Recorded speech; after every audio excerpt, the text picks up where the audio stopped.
미중 관세 전쟁 확전 우려로 코스피가 장 초반 2,500선 밑으로 떨어졌습니다.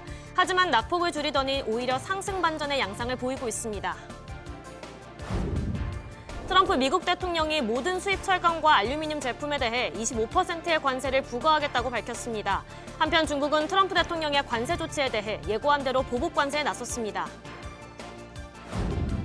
정부의 세수 펑크 규모가 예상을 웃돌면서 31조 원에 가까운 것으로 나타났습니다. 다 쓰지 못한 돈도 9조 원이 좀 넘었습니다.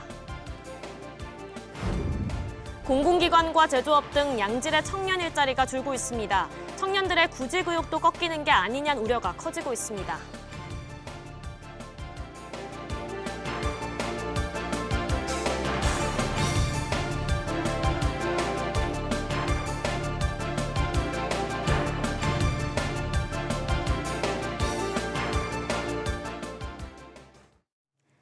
여러분 안녕하십니까? 뉴스 시작합니다. 미국발 관세 우려에 코스피가 하락 출발했다가 상승세 보이고 있습니다. 특히 미국으로 수입되는 모든 철강과 알루미늄 제품에 대해 25%의 관세 부과 예고에 국내 철강주가 지금 약세를 보이고 있는데요. 자세한 내용 취재기자 연결해 알아봅니다. 이한나 기자. 네, 이한나입니다. 오전 금융시장 상황 어떻습니까? 네, 오늘 오전 11시 20분 기준 코스피는 전거래일보다 0.02% 오른 2,522에 거래되고 있습니다. 다만 도널드 트럼프 미국 대통령의 미국으로 수입되는 모든 철강과 알루미늄 제품에 대한 25% 관세 부과 예고에 따라 장중한때 2,499.18까지 후퇴했습니다.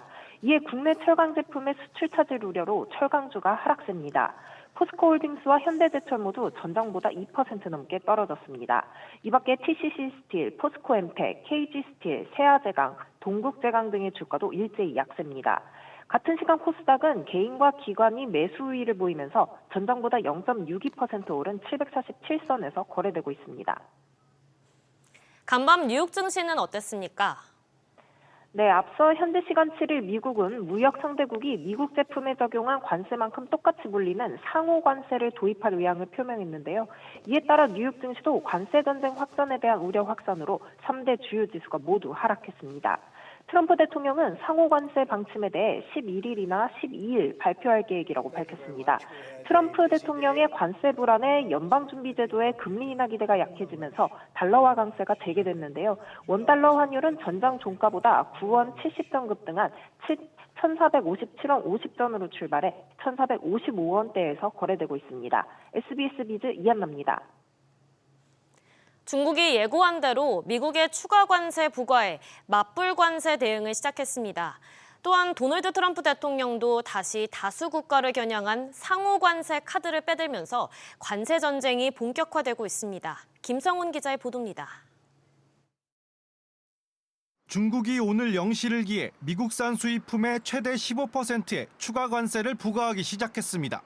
앞서 지난 4일 미국이 중국산 수입품에 10% 보편 관세를 매기자 보복 조치에 나선 겁니다. 엿새간 타협 가능성도 제기됐지만 양국 정상의 통화는 이뤄지지 않았고 관세를 둘러싼 신경전을 이어가게 됐습니다. 이런 가운데 트럼프 대통령은 현지 시간 10일, 우리 시간으로 이르면 오늘 밤 추가 관세 조치 발표를 예고했습니다.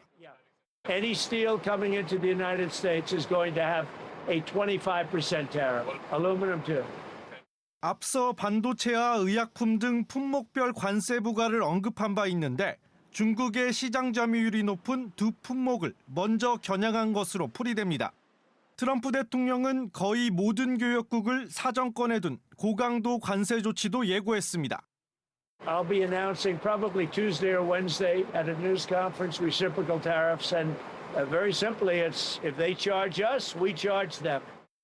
발표와 함께 거의 즉시 관세 조치가 적용될 것이라고 엄포도 놓았습니다. 지난해 미국의 무역 적자는 역대 최대인 9,184억 달러, 우리 돈으로 1,338조 원 규모까지 불었습니다.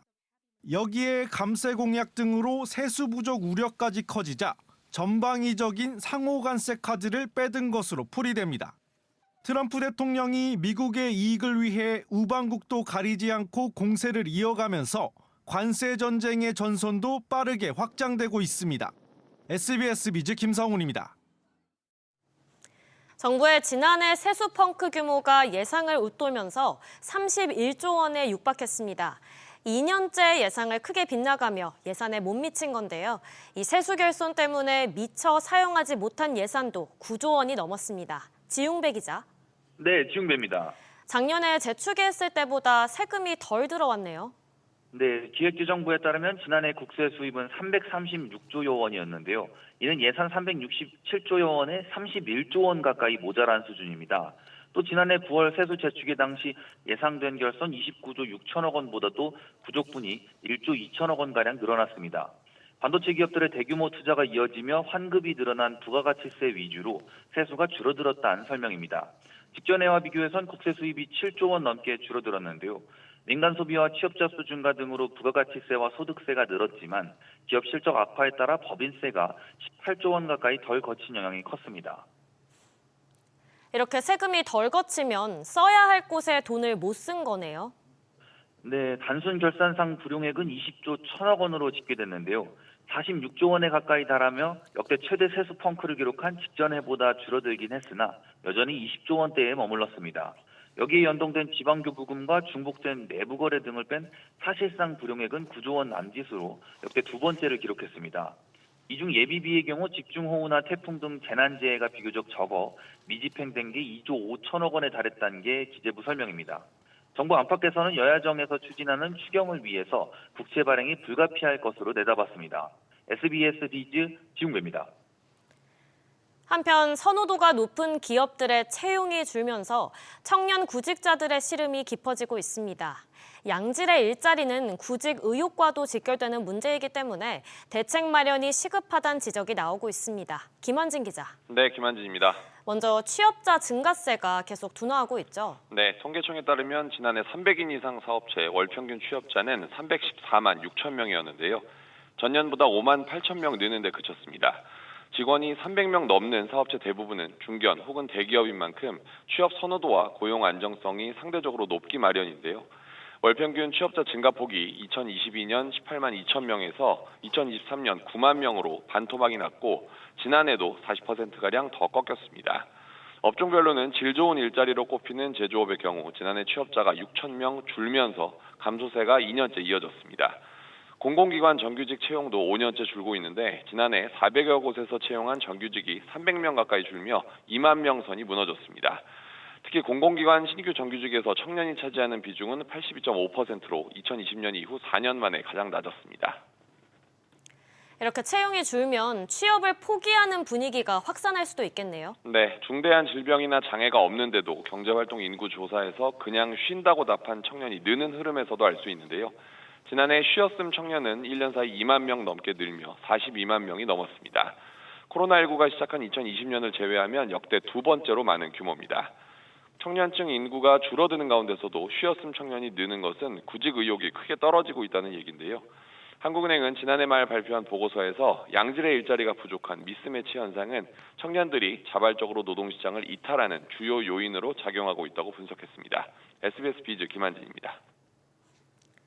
국회에선 오늘부터 사흘간 대정부 질문이 이어집니다. 방금 전 이재명 더불어민주당 대표의 교섭단체 대표 연설이 진행됐는데요. 취재기자 연결합니다. 우영준 기자. 네, 우영준입니다. 우선 이재명 대표가 제시한 구체적인 추경 규모가 나왔죠? 네, 이재명 더불어민주당 대표는 최소 30조 원 규모의 추가 경정 예산 편성을 제안했습니다.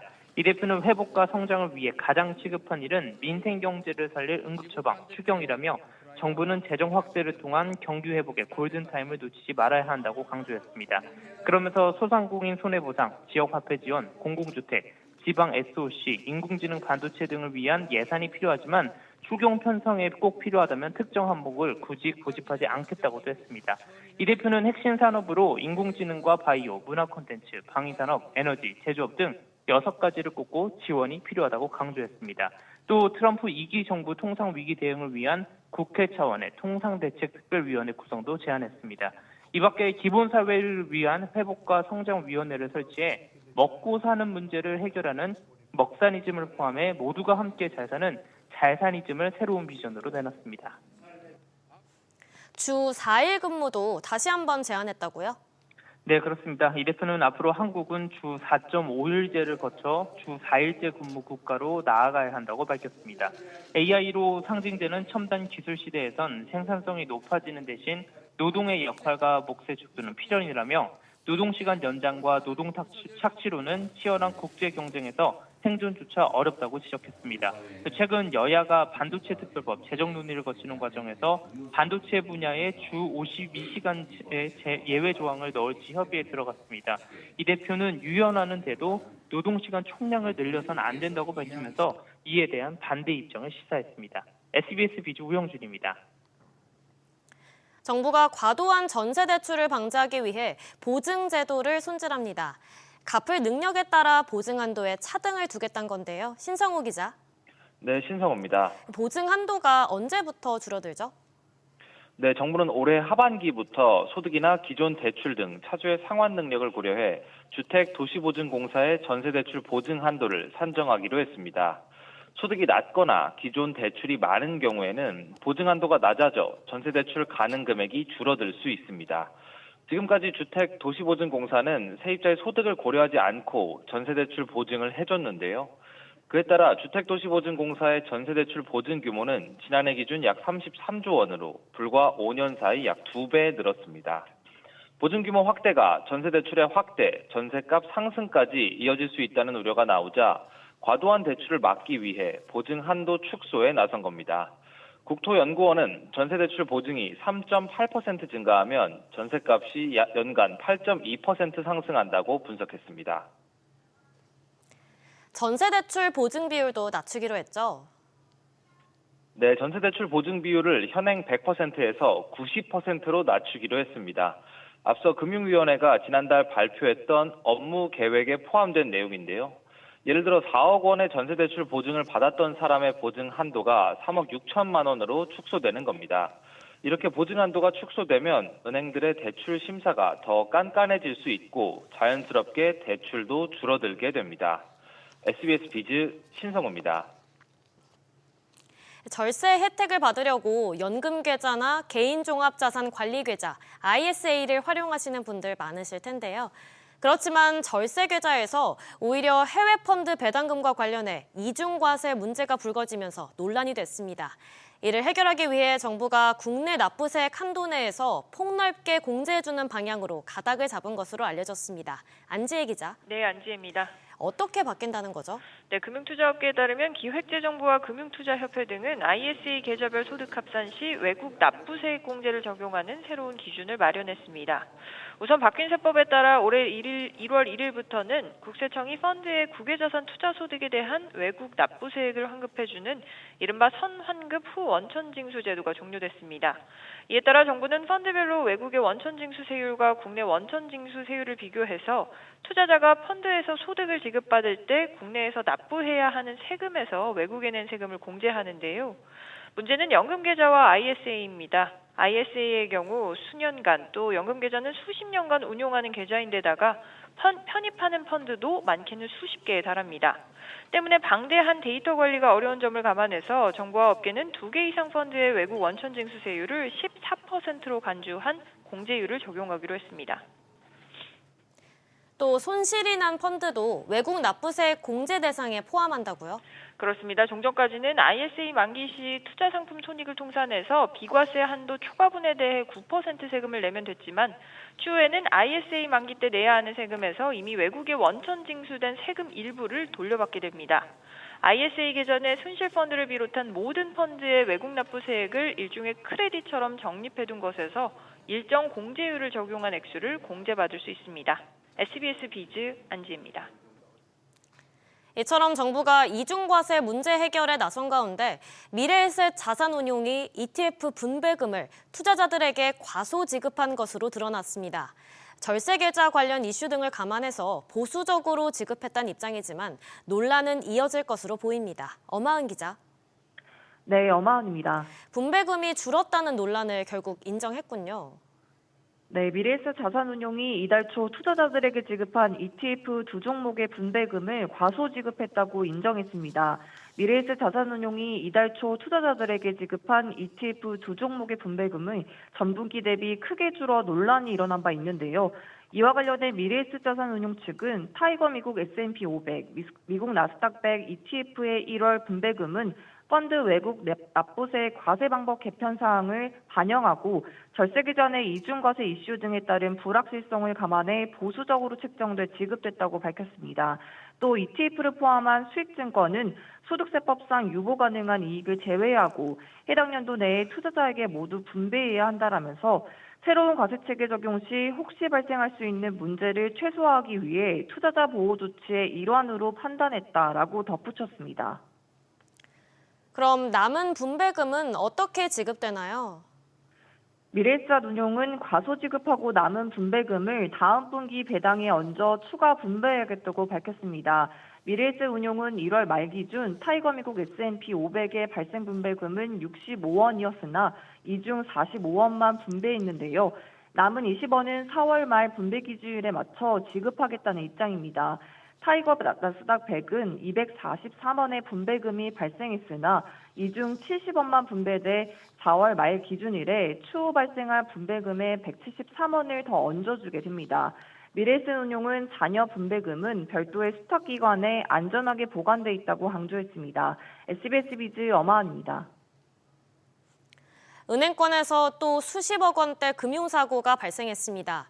지난주 금요일에는 은행 3곳에서 동시에 금융사고가 발생했다고 공시했는데요. 취재 결과 세 은행 모두 빌린 신분증으로 명의를 도용하는 등 비슷한 수법에 당한 것으로 확인됐습니다. 취재기자 연결해서 알아보겠습니다. 정동진 기자. 네, 정동진입니다. 세 은행이 각각 공시했나요? 네, KB국민과 신한, SC제일은행은 각각 지난 7일 금융사고가 발생했다고 공시했습니다. 세 은행 모두 외부인의 명의도용 사기가 의심된다고 공시를 통해 밝혔는데요. 금융사고액은 국민에서 22억 2,140만 원, 신한에서 19억 9,800만 원, SC제일은행에서 14억 6,790만 원으로 약 56억 9천만 원에 달합니다. 금융사고는 지난 2021년부터 충청 지역에서 발생한 것으로 알려지며 손실 예상 금액은 아직 정해지지 않았습니다. 은행들은 사기범에 대한 형사조치 등 법적 절차를 검토할 예정이라고 밝혔습니다. 경찰은 현재 이 사건들을 하나의 경제범죄로 보고 수사를 진행 중이죠? 그렇습니다. 세 은행이 공시한 금융사고는 현재 세종지방경찰청에서 한꺼번에 수사하고 있는데요. 관계자에 따르면 복수의 피해 사례가 발견된 가운데 대부분 명의도용과 같은 비슷한 사기 수법이 활용된 것으로 확인됐습니다. 이 가운데 피의자가 직장 동료 등 신뢰관계가 형성된 지인의 신분증을 빌려 핸드폰을 개통하고 이를 통해 은행에서 전세대출이나 신용대출을 받은 사례도 발견된 것으로 알려집니다. 경찰 관계자는 구속된 피의자의 단독 범행 여부부터 대출금의 행방 등은 아직 수사 중인 사항이라고 설명했는데요. 한 시중은행 관계자는 명의도용으로 의심되는 여신이 취급되는 과정에서 영업점에 잘못이 있는지 자체적인 내부 조사도 진행 중에 있다고 밝혔습니다. SBS 비즈 정동진입니다.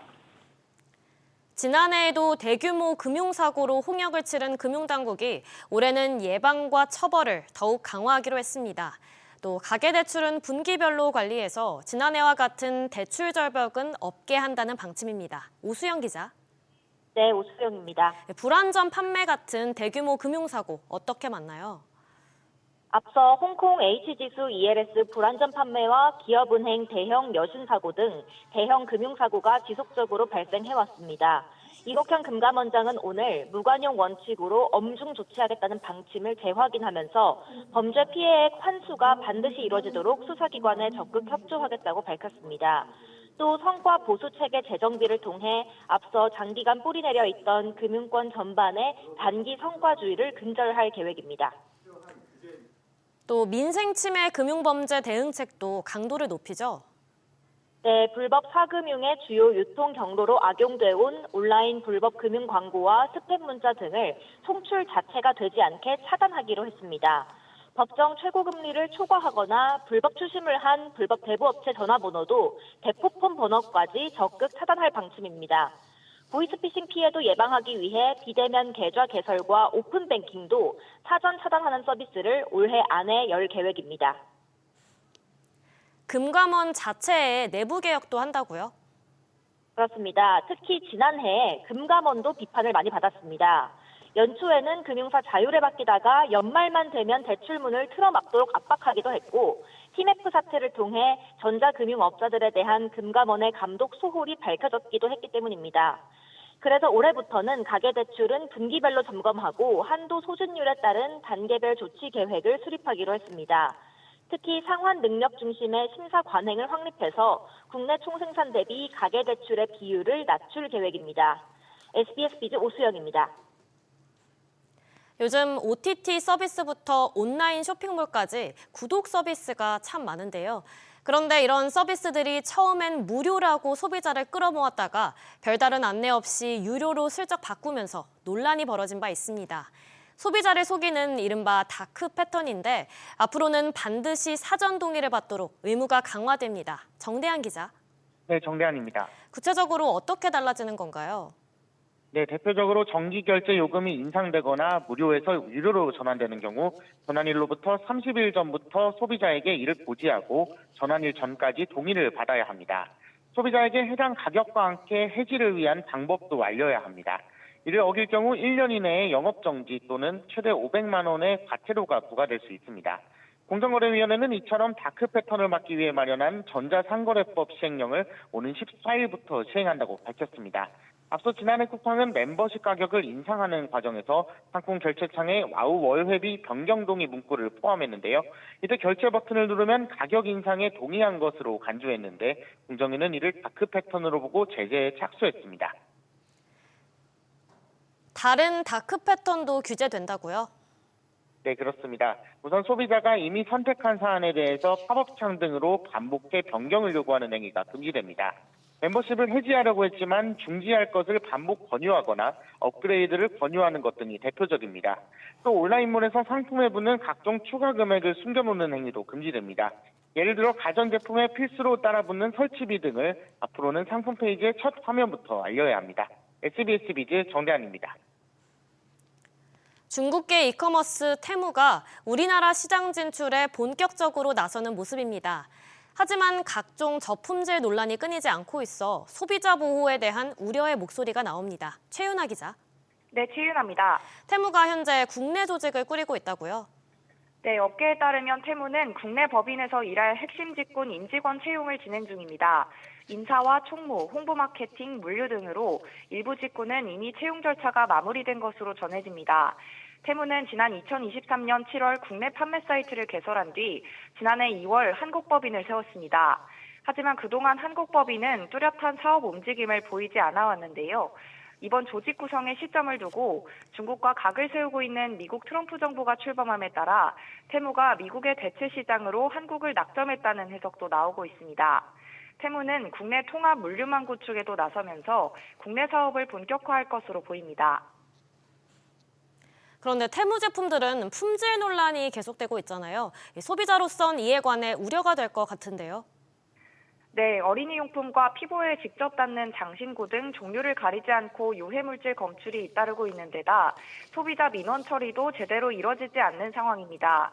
그럼에도 경기 침체에 따른 가성비 소비 확산으로 중국 이커머스들의 국내 시장 영향력은 커지고 있는데요.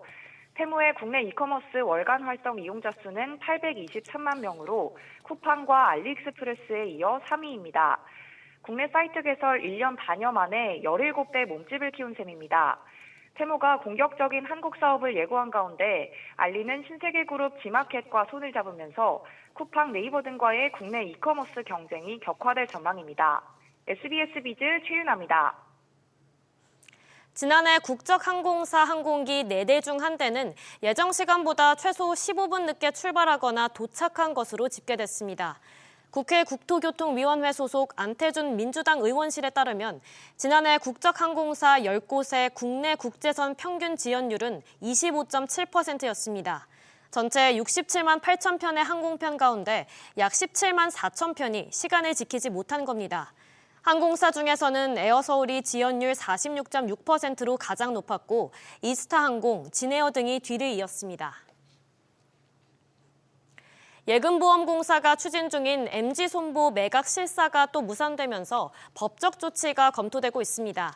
금융권에 따르면 예보는 이르면 이번 주 MG손보 노조의 실사방해 행위에 대한 업무방해 가처분 신청을 할 것으로 보입니다. 메리츠 화재가 MG손보 인수를 위한 우선 협상 대상자로 선정됐지만 실사 단계에서 노조 반대에 막힌 상황입니다.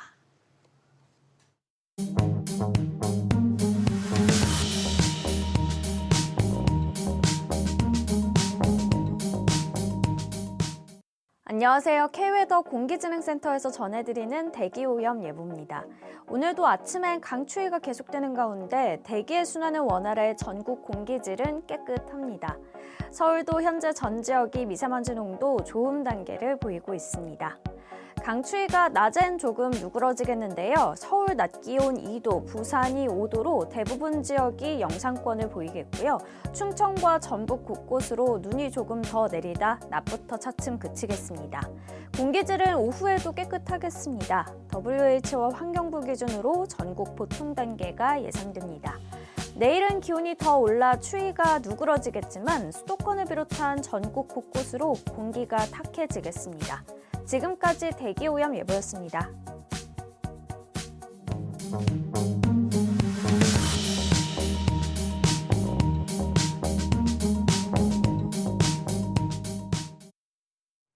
뉴스 마치겠습니다. 시청해주셔서 고맙습니다.